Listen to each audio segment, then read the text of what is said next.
Call to order. Has the announcements been made in compliance with the open meeting laws? We are in compliance. Can we take a roll? Sure. Chair White, Here? Vice Chair Bastian, Here. Commissioner Armenian, Here. Commissioner Lee, excused, Commissioner Aker, excused, Commissioner Lopez, Here.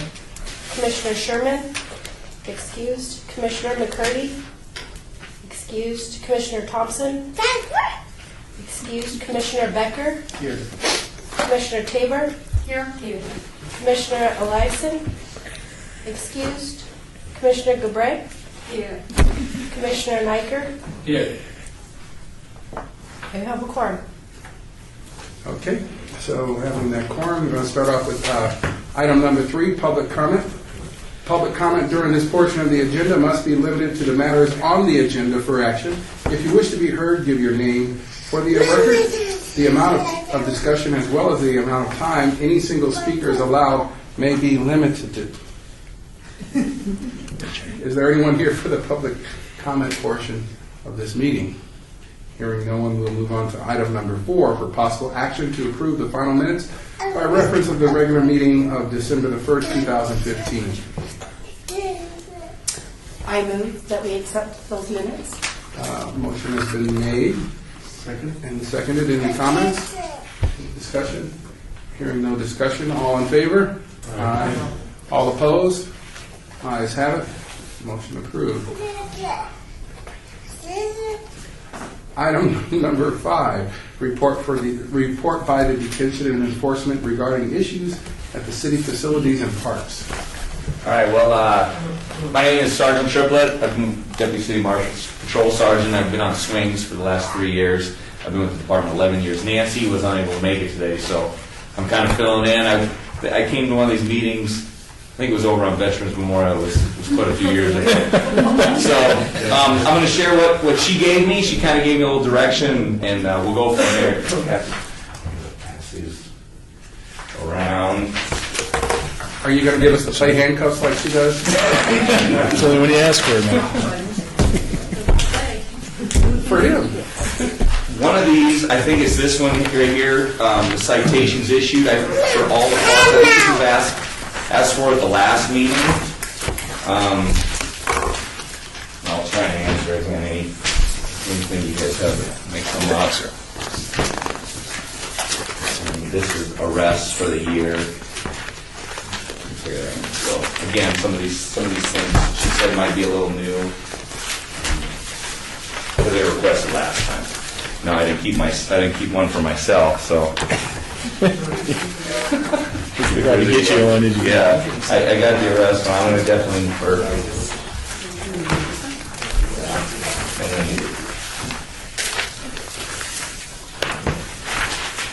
which one? Do you have one of the original? It's kind of like the narrative portion on there. Mention one of those floating around. Yeah, there's a lot of them. All right, that's the one. Okay. I think I got one right. Thank you. So the first one I handed out was basically the month of December with the calls, average response times broken down into ward, number of calls, whether it was dispatched, being called in by somebody, or the officer initiated himself, number of arrests, and then some of the more prominent arrests and citations throughout the month. So one of them being Ward 1. That was a Dexter Park. I don't know, like I said, I don't know exactly what information she provides, but that was a arrest of 3 subjects, possession of meth. The scooter, I don't remember what ward or what park that was at, Ward 2. We've kind of taken over a lot of responsibilities on Fremont Street underneath the canopy in the last month and a half, 2 months. Dealing with the buskers, but also being down there, it's involving us in several other activities. You know, we're seeing fights happen, drug deals happen, and just some other disturbances. So we've been kind of getting involved in some of those events as well. Woodlawn Cemetery, it was a stolen vehicle. Guy was living in a car that he stole. He had some girl in there with him. Uneventful other than the possession of a stolen car. Downtown, one of the more important ones. Downtown, I guess a guy was going along and actually chopping down all kinds of cactus. Going down, just destroying all kinds of property along the way, up and down. I guess it was 4th Street. Just chopping them down and then making big piles of all the mess he was making. So that was, and we ended up making arrests on that one. Last I heard, there was an arrest. He was Metal. unifying. Yeah, maybe his own way. That was actually his statement. He stated he was an artist for the city. He was doing it over here, Jason, it's the next building on First, the next street.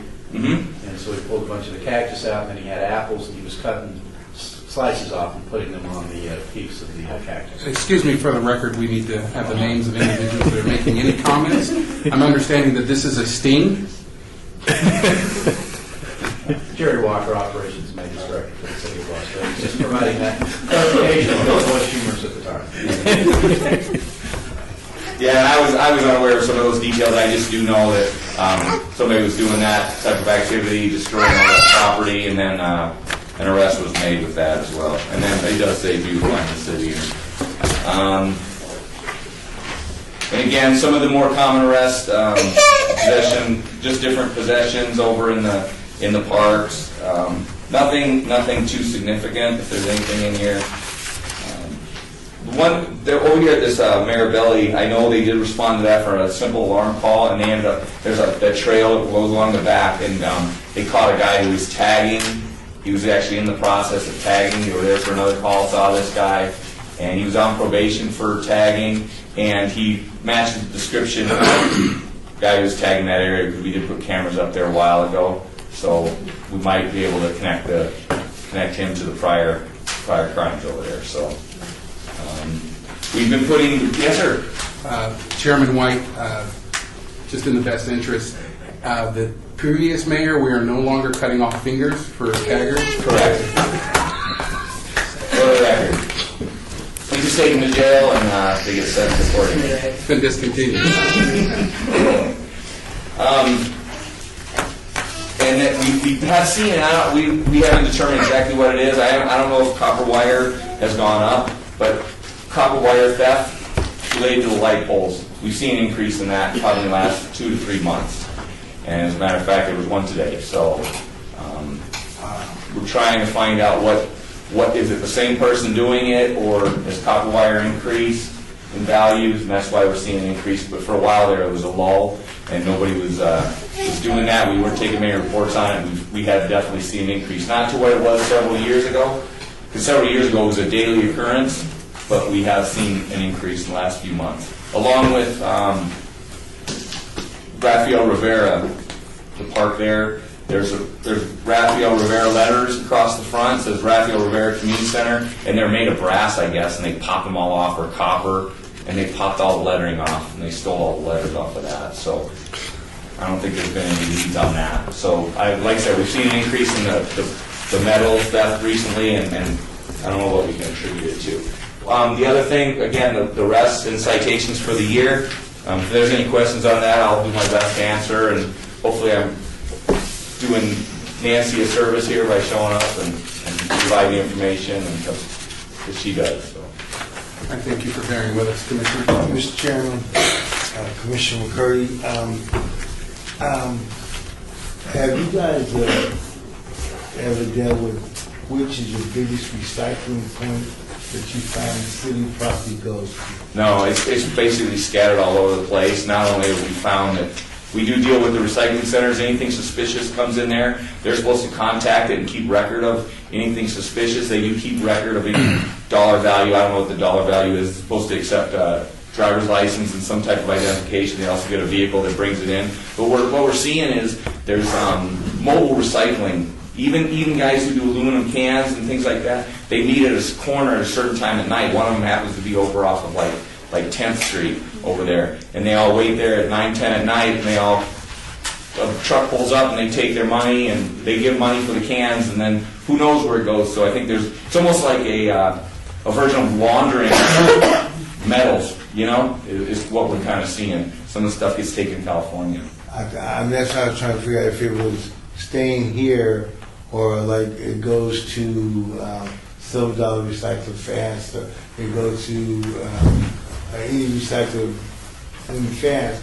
But if they're picking up and taking right to California, you actually not finding. Right, we have a hard, that happening a lot. But we do work really closely with those recycling centers. They call us up. We let them know if we're missing something, and they advise us. That's fortunately how we catch a lot of the guys stealing. And Commissioner McCurdy, they had talked at one of the previous meetings that they started putting a code or identification on the cables. So that's something that they reported on. Commissioner? Commissioner Niger. I just had a quick question about this. I used to manage commercial shopping centers, years ago, and we had to deal with this constantly. And I always wondered, this has been a problem with people with trucks coming in, taking the copper out, since even if we enforce the rules at local recycling yards. And I always wondered why. I'm sure there's an answer why you couldn't just make a phone call down to the guys at the border, at that little border stop in Nevada and California, and say, hey, can you drop down a truck that's got a bunch of wire in the back of it? Yeah, I mean, they do communicate as best they can. They label, it goes back to kind of like labeling, they label the sheath that goes over the wire. So that's labeled, and then ours, like, street wire is like 4 strand or 6 strand, whatever it is. So they know if it comes in bundled together that it belongs to the city. And if you have the right person who wants to sit there and take the time and take the cover off of all the wire, then they break it down into 6-inch pieces, it's not traceable at that point. And some of these guys know that. They go, I just picked it up from the construction site, construction yard. And I mean, we've caught them in parks sitting there, and they tie a little nail into a bench and they shred the whole thing. They just take all the casing off of it, and then at that point, it really does become unidentifiable. So they find different ways to, again, mask it or launder it, I guess. They're just staying on top of it. Dave Volka speaking. I just wanted to appreciate the graph. That's something that I brought up at the last meeting, and tell me what you go, but I will make line graphs just to track it yearly. No, I mean, it's interesting because it does tell us what's going on. Yeah. It gives us that numerical value. For sure. So Anything else? Yeah, that's perfect. That's perfect. I'll be scrutinizing this very carefully. Yeah. I mean, with the parks, I have a night swing shift patrol, and now I made it to days. I'm a big believer in the community policing, being present, eliminates or reduces crime. Somebody's going to break in the car and there's a marked patrol unit there, chances are. So something I think we've seen a lot at nights, and we'll just continuing that. As a patrol sergeant, that's something we talk about all the time, just being present in those areas. That's what makes street lights kind of hard to do.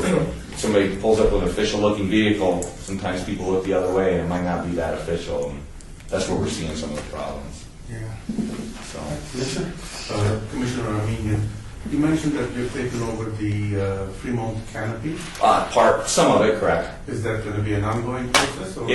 I'm still waiting for a final decision. I guess there's ongoing meetings, continuous decisions that are being made. There's obviously a cost to it. We're down there along with Metro. It's almost so large and so busy that right now it's taking both departments to handle it. And the initial plan for us down there was to just handle things that come, get dispatched and we run across, but also some of the busker issues, which we're addressing, which have been actually limited just because of the presence, just being down there. A lot of them are adhering to the rules. So, Which Commissioner McCurdy, which issue was that again? the buskers, the entertainers, Oh yeah. who were out there for the tips and everything. We're working really closely with City Attorney Brad Jerbeck on that. He's been down there quite a bit, giving us a lot of direction, because it is kind of a touchy subject with some of that stuff down on Fremont Street. If there's no other questions, we appreciate your report. Thank you very much. You bet. Thank you, Sergeant. Nancy, you're good. Thank you. Moving on to item number 6, report by operations and maintenance regarding park maintenance and upgrades. Commissioner, I'd just like to once again introduce Jerry Walker, Rosa Gomez, to explain what they're doing in operations and maintenance. Jerry Walker, I'm the new Director of Operations and Maintenance. Rosa Cortez is the new Parks Manager. Sorry. Um, It's a Gomez. We just came by to introduce ourselves. We are long-term employees. I started in 1998 as the construction services superintendent. Went to assistant city engineer. For the last 15 years, oversaw the streets and sanitation division and fleet divisions in the Department of Operations and Maintenance. The other two divisions in the Department of Operations and Maintenance are parks maintenance and facilities maintenance. Many of you, probably all of you, know Daphne LaGarza, our long-serving parks manager. Daphne is still with us, but she retires in about 30 days. In the last 3 months, we've hired Rosa Cortez, a program manager at our city engineer division in our public works department for how many years? I was there 14 years. 14 years. And so Rosa also knows the system. So we both have experience in other issues. For instance, I have the drop inlet covers, and the metal thieves also steal those. And we do have a very good coordination with the local metal salvage departments, and every time we have a theft, series of thefts, the detectives do catch those individuals through the cameras at these locations. Anyway, we're both new to this parks maintenance. We believe that parks maintenance is in good shape. Certainly things can be done better, and we are open to any suggestions, concerns, complaints. Our primary focus will be cost-effective utilization of city resources. In that vein, we will be looking strongly at our operational activities, at our productivities, at our cost effectiveness, at our assignments, at our pay wages, and how we pay for semi-skilled work, and if we're having unskilled work, to make sure that our pay is according with that work. And so we'll be looking at things from a cost-effective standpoint. The primary goal of that is to take the resources that we have and stretch them further and make the parks better. And so it will take us some time to come up to speed, but we think the parks are in good shape. We want to make them better. We want to do a better job. And so we're open to any input, because the last thing we're very interested in is customer satisfaction. And so we want to make sure that if people have valid complaints with parks maintenance, that we address those. If you have complaints, we want to make sure we address them anyway. Maybe we don't necessarily agree, but we think we should address it and discuss it and do what's appropriate to provide for customer service. So, thank you very much, and welcome to these new positions, not to the city, but these new positions. The commissioners here have their own personal and community-wide interests as far as what parks and how those parks are maintained. So I'm sure you'll hear input from them. But we had, I guess I have a general curiosity surrounding the deep trash cans that went in at some of the parks, and whether or not they were effective in being able to lower our workforce, and how many times we were having to empty that. I think that was a project. They went in several years ago. We actually discussed that the other day. We discussed it with the parks manager, and they do reduce the collection effort somewhat, but unfortunately, they require certain equipment to remove them. And so you have to have a crane with a truck, and there's no mechanical or other action here which compresses the trash. It's just gravity and heat. And so for those of you who are not familiar with it, you dig a hole in the ground, you put a container down there, and then you put liners in it. As the trash gets in, it gets hot, it gets weight on it, then it'll slowly compress itself, and so you increase the capacity of that container 2 or 3-fold. The problem is, though, by the time you increase it, now it weighs quite a bit, so it's an expensive liner, and then you have to have outfit a truck with a crane to pick it up. Does it fill up with water? I don't think it does for liquid water. It sets up above the ground. It may get some rain in it, Right. and if it gets, and so if people throw sodas or other things in there, it won't drain off. And so there is some odor issue. They're reasonably effective. They work okay at the locations we have them at. What we looked at them for is we've got a request from the soccer league. At KZ, they empty the receptacles during the events. And so the problem is at KZ, it's such a large area, and the Public Services trash collection bins can be probably a third of a mile away. And so it's difficult for the volunteers to get the bags that far. So one, I appreciate your knowledge. I was just saying that it was a general question. At some point, if you're coming back, recognizing that we all have our specific park interests, and I appreciate the small impromptu report that you just gave us right now. I'm sorry not to belabor the point, but they work so not well enough we're going to use them again. Okay, there you go. That was the answer there. Okay, Mr. Chairman, Commissioner. I would like for you to make sure we all have your cards. So Yes, we I've can actually got some. call you on your cell phone and make sure that our parks are Be able to scratch it. special events. You know, and also from the young lady here also. Thank you. Commissioner Lopez? Yes, thank you.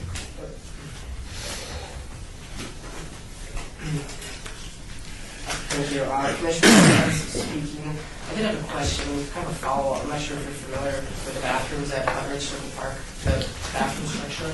I spoke to Councilman Coughlin, Bob Coughlin, a couple weeks ago, and you're planning to do some modifications to that structure. I was just wondering what the timeline is on that, because a lot of people have been asking. If you could just speak to that point. Sure. Rosa Cortez Parks Maintenance. We are ready to start that project this month. We're pulling the permits for construction. And then the bathrooms will have to be shut down for a while, so we're going to send out an email to Parks and Rec so they notify everybody. But we expect to start that in 2 weeks. All right, perfect. Thank you. Yeah. And one other soft interest is the Circle Park restrooms. I understand they were going to have some evaluations as to... That's That was Sam, what they were just talking about. Never mind. Exactly. Never mind. All right, thank you. If there's no other questions, If I may, Chairman White, I want to, well, the two are standing here. Jerry started to touch upon the KZ Director Hacker. The concerns at KZ as far as our leagues, having to collect trash and then take it to the Republic Service. To finish on that, Jerry and Rosa came up with a great plan to position some temporary staging with some fencing. You want to take a moment just to explain that, because it's great customer service, it really In is. order to meet their needs, again, first we looked at underground trash cans. No, we will put in some temporary fencing. That will be interim drop-off, so they can drop the bags off in the evening, and then our guy will come by in the morning, pick them up, take them to the receptacle or the bin. If that works well, then that'll be made a permanent enclosure, probably with concrete slab, and then slatted chain link, and so it's not a visual impediment. thank you. And one final question, Commissioner Lopez. How long does it take usually for that project to be finished? Which of the Circle Park? Typically.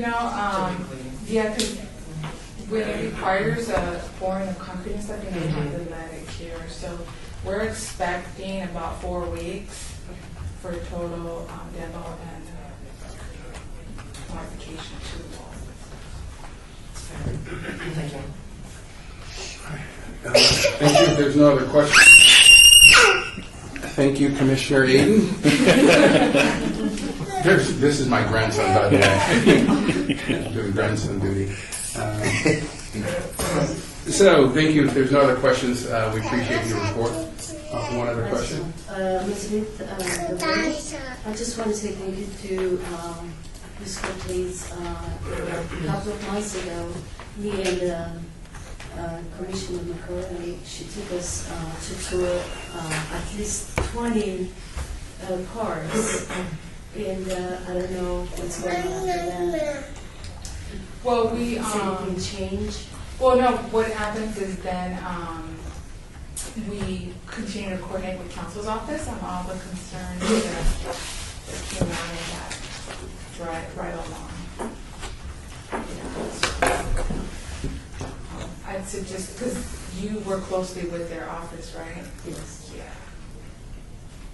We just haven't heard back yet what priorities they have right now, so. Oh, Sure.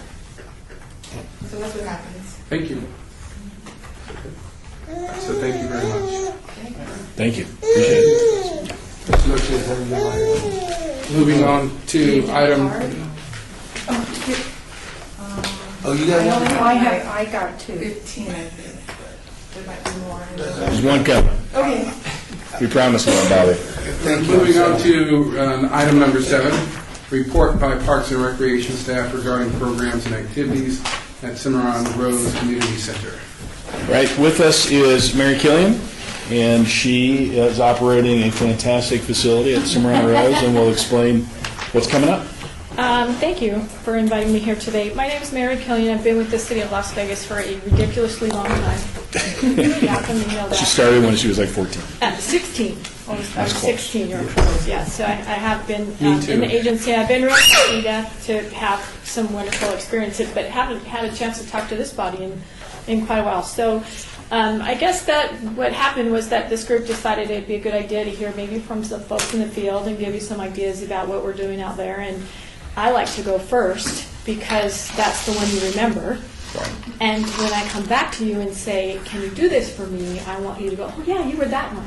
So that's why I always pick to go first. And I just did a little handout here. I hope there's enough copies that give you a quick overview about something, just some of the things that are going on in our center. Cimarron Rose is located on Ann Road between, it's on Cimarron, but it's right on Ann Road between 95 and Durango.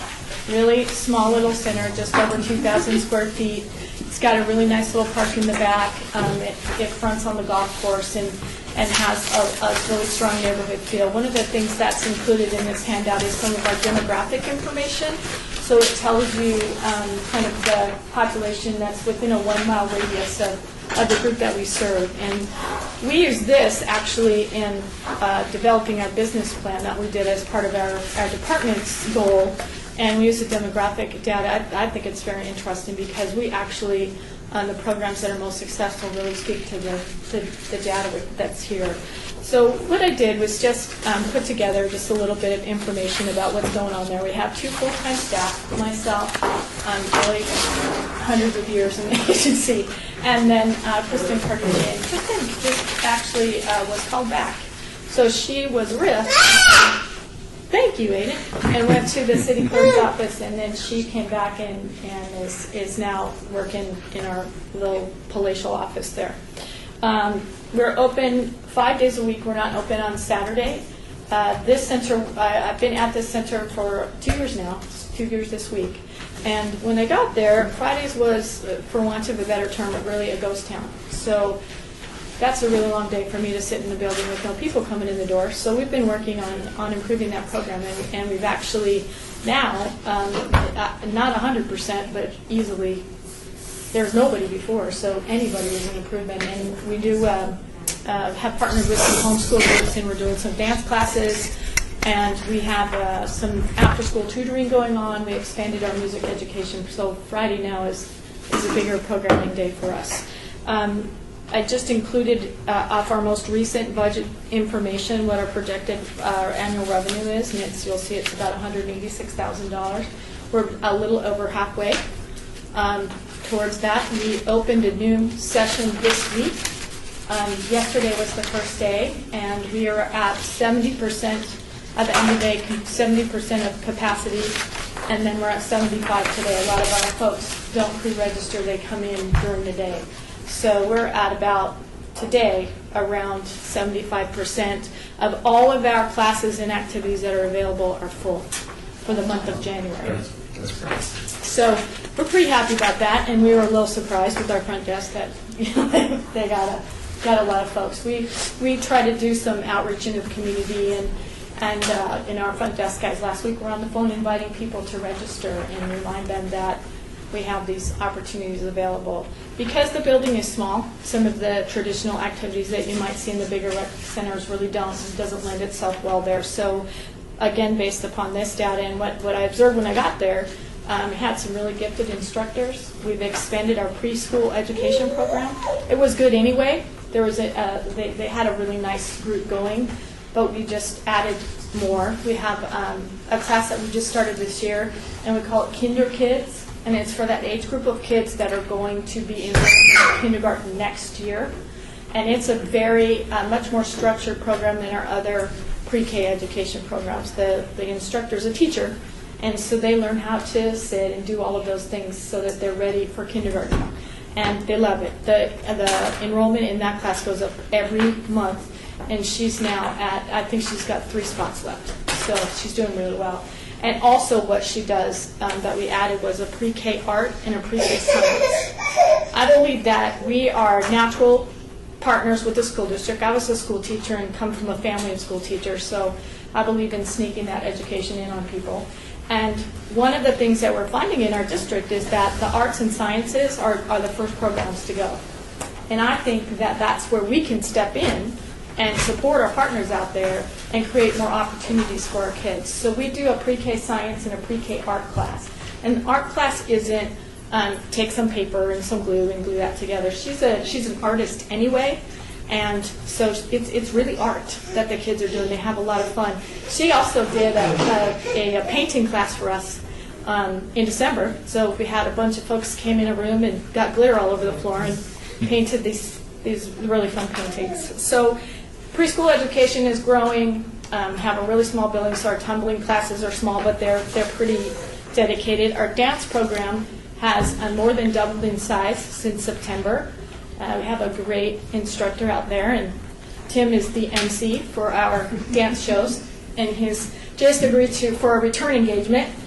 We call it the Love Show. They're going to dance to all Beatles songs, so it's going to be really fun. So we're reinstating and starting again. We're moving really fast to get flag football back in that area. We went out of there 2 years ago, and now we're bringing it back, and Aiden's going to be a player. One of the things that we found a lot of success in, and we're full, we have one spot open, and we just added a new person this week, is our after-school tutoring program. So we have 2 paid tutors and 1 a volunteer that are there, and they are tutoring kids from kindergarten all the way through. Had one today that started this week, and he's a junior in high school and is doing honors algebra 2. Our music education classes, we expanded those too, and those are private lessons, and have an instructor who's really, he does amazing as well. I think he had 1 spot open yesterday, and the kids get to come in and they get private music instruction, and he does drums, keyboard, guitar, and he can do horn, like everything. He says he does everything but violins. So that program we've kind of expanded that a little bit and grown that. So we're seeing a lot of kids out there playing instruments. We do a lot of camp at our place is pretty big. We just finished 2 weeks of camp, and we're looking forward to more. Our summer camp this last summer throughout the summer was at 95% capacity all summer long. And tell me how much fun it is to have 85 kids squeezed into that little building. But we expand because we go outside. Tim came out and participated in the Cimarron Rose Open. We were playing golf, and he found that course to be much harder than he'd expected. Yeah. I like to reach out to the homeschools. There's a lot of homeschool networks. We have one that's really close to us, and they've become quite involved with us. One of the ladies that's involved there was a director of a YMCA in Los Angeles, so she's a rec person and can't let it go. So she's brought her friends in the network in, and we do some field day activities for them that are really fun. And we have a really great Halloween event that we about tripled in size, and that was a really great time as well. I did put our Christmas trees on there. We did those of you that went to Opportunity Village this year, Parks and Rec had a Christmas tree there. I wanted to talk a little bit about our youth council, and that is relatively new to Cimarron Rose as well. We have 26 kids, aged 12 to 17, in our youth council. They're all volunteer. They come out and they meet once a week. Their meeting day is Tuesday, and they were piling up as I was leaving in the rain. They don't miss their meeting.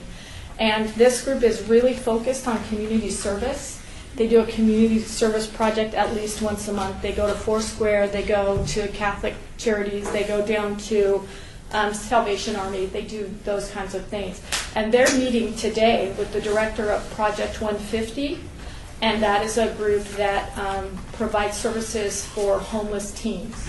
They really like to look at helping other teens. So they're looking at partnering with them. And one of the things that they've done that's really cool, last year we were able to be invited to participate in some training that Disneyland does. And it's a leadership kind of training. And we took our youth council, and they participated in this leadership training in Disneyland. And, we didn't know, because it was the first time that we went. And we thought, oh, yeah, okay, we'll meet the guy there, and we'll go off in a room somewhere, and we'll do this training. No.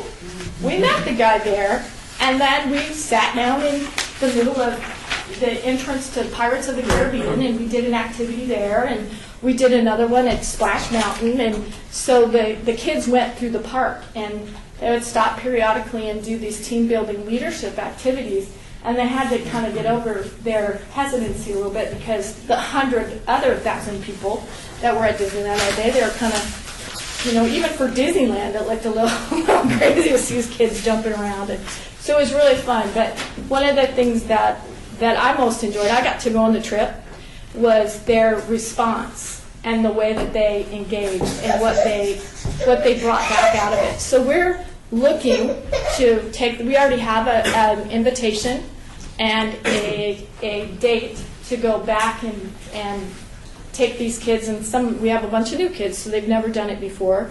So we're looking at going back to Disneyland. So we're looking at ways that we can fund that, and that might be something that we would come to you all and ask, if you have any ideas about ways that we can support that. So that's some of the, the Reader's Digest version of what goes on at Cimarron Rose, and it's really great that we're able to come and share that with you. I don't even know if any of you, well, some of you do know where Cimarron Rose is, but. I do, and you could, I think, do you advertise at that yogurt place around the corner there? We do. We have a really good partnership with them. One of the things that we did there, that when I got there, I said, well, it looks like a building that you would go and pay your power bill. So now on the fence, and we have to replace them, but there's some really bright color, and they put a stoplight in right there. There wasn't before, so now we have a captive audience. So we put banners on our fence, and Tim says that's how he always finds it. The other thing that we put up was, and we made them, we ordered the flags and went and bought some PVC, and I drilled the holes in and we put flags on the fence. And this, Chairman White, I have to apologize. Tim finds it because it's close to the ice cream store. Well, yeah. He says it's the flags, but actually what's happened is that we actually have had people come in the door and they said, we saw this building, but we didn't know what it was for. Like but now we have a banner on the fence that says after school tutoring, and people have come and said, you guys have tutoring? You're a place where we do that? We do. And so we've taken that and made that a little different. We also, because we are innovative and do all kinds of crazy things, we invited Maggie to come out, and she came out and we played tennis in the parking lot. So we put the nets out there, and we have a partnership with Southern Nevada Youth Tennis Foundation, and George comes out and loves it and does tennis with the summer camp kids. I kind of have to watch a little bit because the people drive by, and I know they're going, what are they doing in there now? Because they look and they, what's going on there. So we play pickleball out there. We play golf in the grass. We had a really fun activity in camp. We got I have a good friend whose sons are the quarterbacks at Arborview High School. And so he brought, and the pack of kids he travels with, brought this group of high school football players, came out for a week, and they came out to our center and played in the Cimarron Rose Bowl, and it was really fun. So we played flag football, and everybody played. So we are very inclusive, and we just look at that as ways that we can engage the community and bring them in the door. And so it's always something going on there. If we're gonna, I keep threatening to make a pool. Some of Malcolm knows, and Billy does too, that I'm a pool person. I'm not really a rec person. I'm really a pool person. And I keep threatening one of these days to figure out how to put a pool back there, and then who knows what'll happen. So thank you so much. Thank you. Are there any questions? Chair White, Billy Bastion. I'd just like to make a comment. Some of you have heard me brag up some of the programs that I've attended, and I've mostly been in the Ward 1 facilities because of proximity to my home.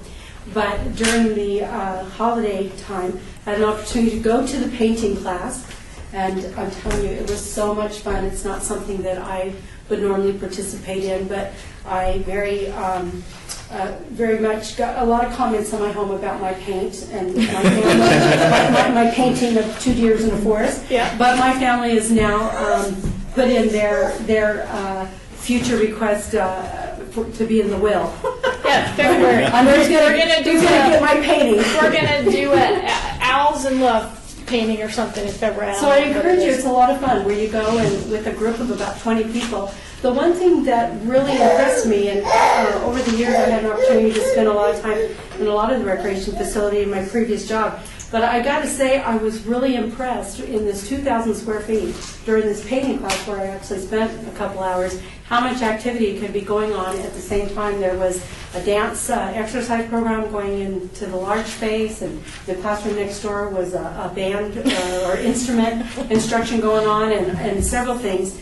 And in addition to the painting class, I took my grandchildren to the first week of the Christmas count. And I got to tell you, they're kind of my barometer on how well things are being done. They were so excited that I think the camp opened at 7 in the morning. They didn't really have to be there until 9 or 10 on my time, but we had to get up at 6 o'clock so we could be at camp at 7, and they wanted to be the last to be picked up. And they were tired when they went home. And that is unusual because usually a long day like that, they want to be, earlier in the evening. But the variety of activities that they had during that week, and it was really impressive. And I just want to say thank you for putting on a good camp so that my daughter and her husband could go to work and feel assured that they had a safe place and kind of a nice little scene between the school break process, because not only did they have recreational activities, but they had some educational activities as well. And so they made some new friends. So I want to say thanks. You guys did a good job. Thanks. That's fun. Thank you very much. All righty. Thanks, Mary. Thank you. We expected Mary to set the bar high, and she did. That's why I want to go first, because now everybody else is like, Are you going to cycle again? Because I did go and cycle with well, you guys too. I don't know about that. I don't know if we're gonna cycle or not, but who knows? Because I'm crazy. Well, we'll wait for the spring and see. So we're moving on now, item number 8, report for possible Parks and Recreation regarding department announcements. Good afternoon. So a couple of things we wanted to update you on. I'm glad that Commissioner, this is Director Hacker, so, that Commissioner Lopez asked a question about the Circle Park, Hunters Ridge Park, that project has been approved and will be going forward. Unfortunately, demolition and construction is going to take those bathrooms out of commission for a while, but you heard that. The KZ Kellogg's Air trash enclosures, that's something I was kind of hoping one of our other commissioners would be here that really champions our leagues out there, and that's been a concern in those big, long parks. Basically, the volunteers, the moms, the dads, whoever else, the coaches, the kids have to clean up their mess, and which they should, but they had to bag it and they had to take it up to a third of a mile to dispose of it. So Jerry and Rosa came up with that idea of let's have staging places where they can put it, secure it behind these fences, and then the crews will pick it up the next morning. So again, I was really glad that Jerry was able to make it to this meeting because he should take credit for that high level of customer service. He heard the need, the demand, and the desire and met it. So that was great. Customer service is a big deal in our department. I told you that we were unveiling a new customer service program, and all of you are going to get some hardware.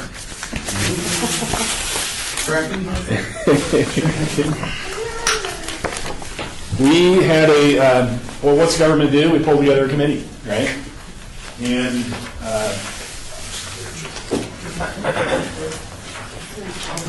so a committee of staff was challenged with coming up with a concept for customer service that would, roll off the tongue and would mean something to them and would inspire us to continue to improve our customer service.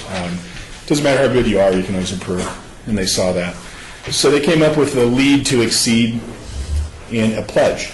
So all of our staff has had this pledge and they've signed it. And that's one of those things that I learned through Leadership Las Vegas and other elements. When you look at oaths and pledges, it's a very personal thing, and so getting the employee to look at this pledge, to agree to it, to sign it, they are now committing to, enacting those and aspiring to achieve what they've signed on to. So that's really, we just wanted to let you know that this is something that we're rolling out. Training is being devised and will be hopefully undertaken probably in February. We have our organizational health initiative, which is the Values Conference, which is a citywide values conference. If you're not aware of that, go on our website, go learn about it. You can actually attend. There's some great speakers. It's a 3-day. In the end of January, it's 26, 27. Thank you. And there's some just incredible speakers that come, and a lot of motivational stuff, but a lot of organizational health, things and classes and whatnot. So if you're interested, yeah, please look at it. Having done it 2 years in a row now, it's incredible that what is put on and what's made available to our staff. And we've used it. David Horsager, for example, the Trust Edge, we brought them back. He brought him back 2 years ago to speak to our annual meeting that we do with our staff. And then we had Mr.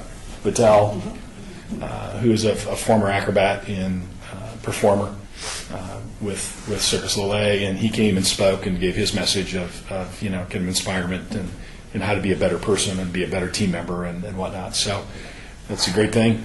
Corporate Challenge, I have some pamphlets here. I won't hand those out, but if you want to take some, if you're not aware of what Corporate Challenge is, we're in our 31st year. It's the city's signature athletic team building event. It is intended to bring the corporate community together and build camaraderie and network in sport or through sport. So if there's anyone or any corps out there, corporations, all different sizes, there's different rates for different sizes, but get that information, pass it along, or encourage them to go to our website.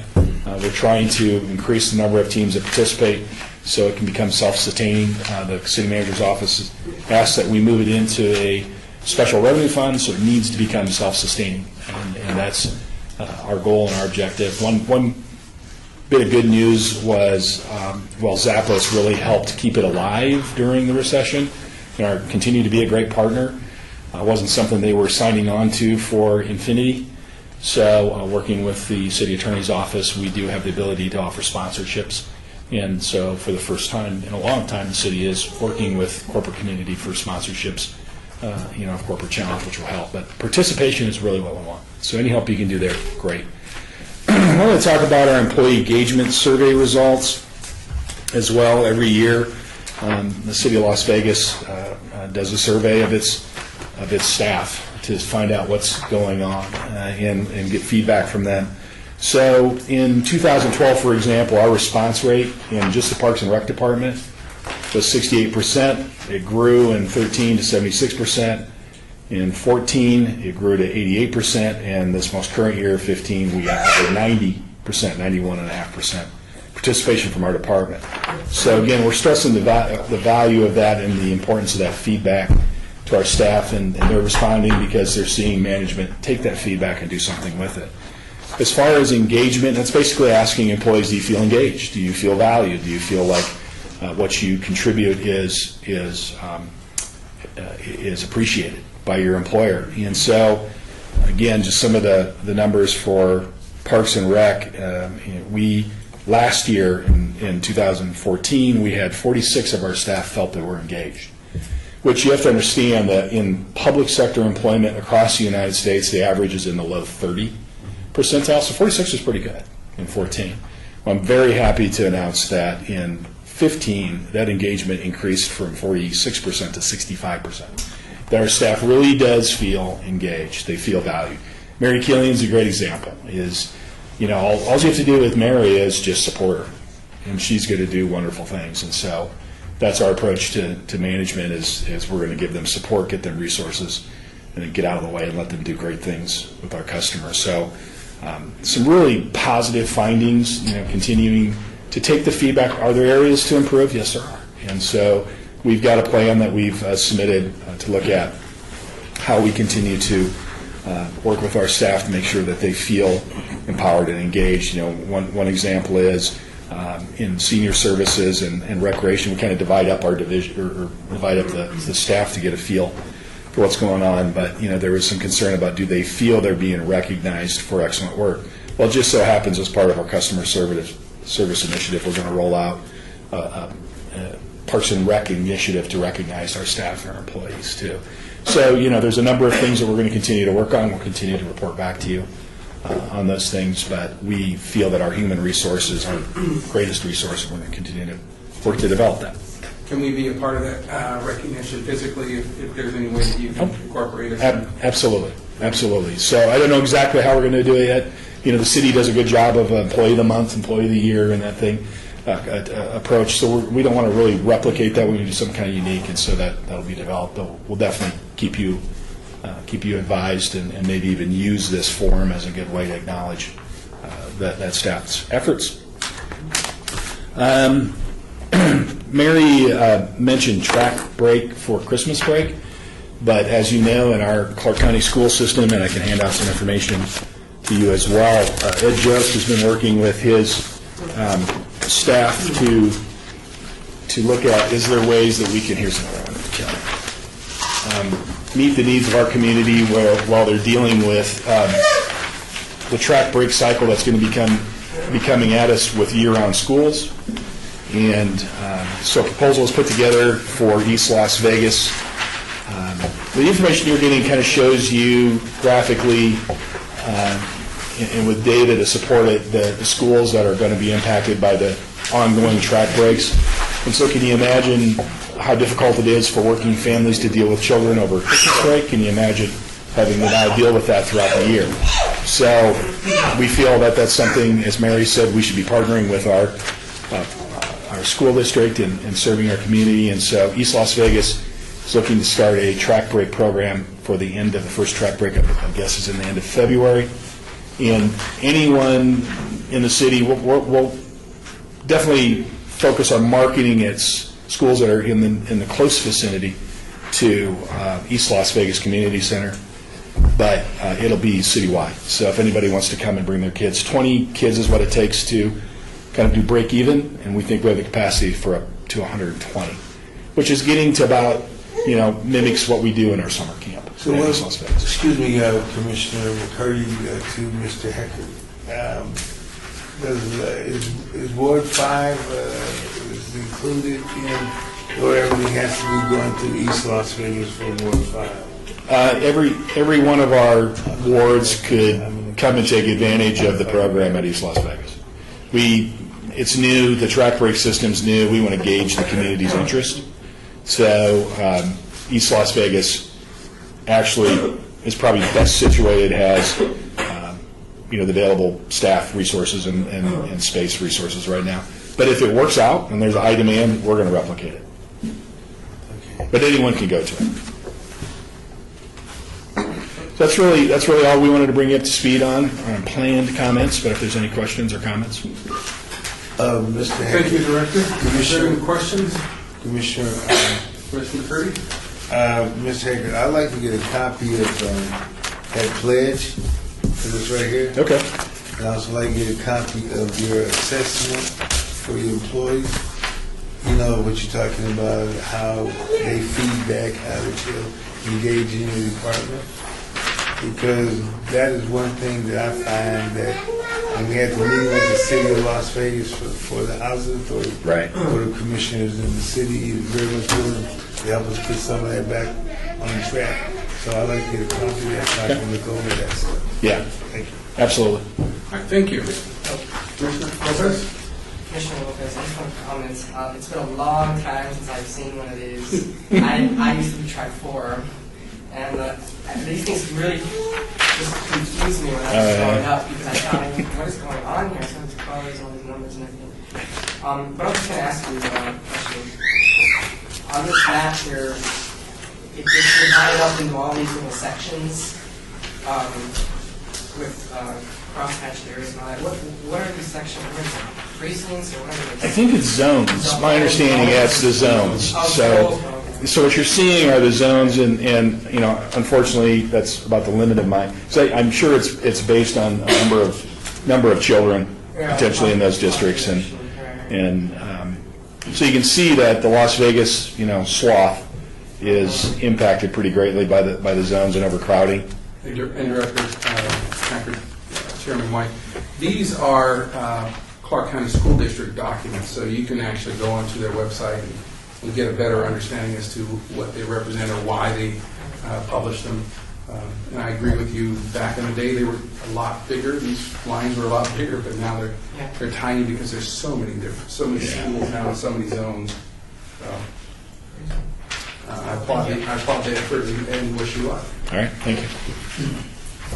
If there's no other questions, we'll move on to item number 8-9, citizens participation. Citizens participation, public comment during this portion of the agenda must be limited to the matters within the jurisdiction of the commission. No subject may be acted upon by the commissioners unless that subject is on the agenda and scheduled for action. If you wish to be heard, please give your name for the record, the amount of time, the amount of discussion on any single subject, as well as the amount of time any single speaker is allowed may be limited. Is there anyone here for the citizens participation? Hearing no one for the citizens participation. Moving on to number 10. Meeting adjourned. Meeting adjourned. Thank you.